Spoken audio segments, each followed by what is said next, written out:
ભારતીય જનતા પાર્ટીનું લિસ્ટ ખૂબ નજીકના સમયમાં આવવાનું છે એવી વાત સામે આવી છે અને વાત સાચી પણ છે. એનું કારણ છે કે સેન્સ પ્રક્રિયા શરૂ થઈ ચૂકી છે.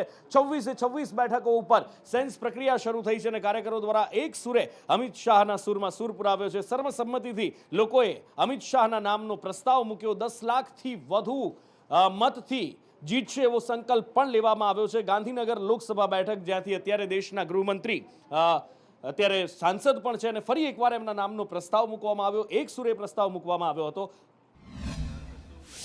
સમગ્ર ગુજરાતમાં આજથી લોકસભાની 26 બેઠકો ઉપર સેન્સ પ્રક્રિયા આજે શરૂ થઈ.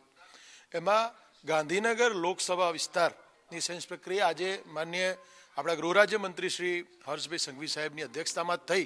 નિરીક્ષક તરીકે આવ્યા હતા અને આજે મને કહેતા આનંદ થાય છે કે ગાંધીનગરની 7 વિધાનસભાના કાર્યકર્તાઓ અને જવાબદાર પદાધિકારીઓ સૌ લોકો મળીને સૌએ એક જ અવાજે એક સંકલ્પ સાથે વાત કરી કે આપણા ઉમેદવાર, આપણા માર્ગદર્શક, આપણા અમિતભાઈ શાહ એ આપણા આગામી લોકસભાના ઉમેદવાર હશે.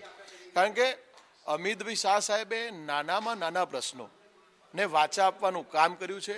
દેશના ગંભીર વિષયો જે વિવાદિત મુદ્દાઓ હતા એ વિવાદિત મુદ્દાઓનું નિરાકરણ પણ માન્ય અમિતભાઈ શાહ સાહેબના અને માન્ય નરેન્દ્રભાઈ મોદી સાહેબના માર્ગદર્શન હેઠળ અમિતભાઈએ કર્યું છે. ત્યારે સૌ લોકો થનગની રહ્યા છે ગાંધીનગર લોકસભાના કાર્યકર્તાઓ કે આપણે સૌ ભેગા મળીને માન્ય અમિતભાઈ શાહ સાહેબને આવનારી લોકસભાની અંદર એ ઉમેદવારી એમની ઉમેદવારી સાથે દેશમાં સૌથી સારામાં સારી સૌથી વધુ લીડથી જીતાડીએ એવો આજે સૌએ લોકોએ સાથે મળીને સંકલ્પ લીધો છે. બે સંકલ્પ લીધા છે. તમે જે આંકડો બોલ્યા 10 લાખથી વધુની લીડથી જીતાડવાનો સંકલ્પ થયો અને સાથે સૌ કાર્યકર્તાઓ અમિત શાહ બની અને ચૂંટણી જીતાડે. જી, એટલે માન્ય અમિતભાઈ શાહ સાહેબને આખા દેશમાં ચૂંટણી એમનો પ્રવાસ હોય છે ત્યારે આખા દેશમાં એ ભ્રમણ કરતા હોય છે. ત્યારે અમિતભાઈ શાહ સાહેબ ભલે એમના સંસદીય વિસ્તારમાં પ્રવાસ ચૂંટણી પ્રચારમાં ઓછો સમય ફાળવે કે ના આવે તેમ છતાં દરેક કાર્યકર્તા અમિત શાહ બનીને ચૂંટણી લડશે અને સૌથી વધુ લીડથી જીતશે.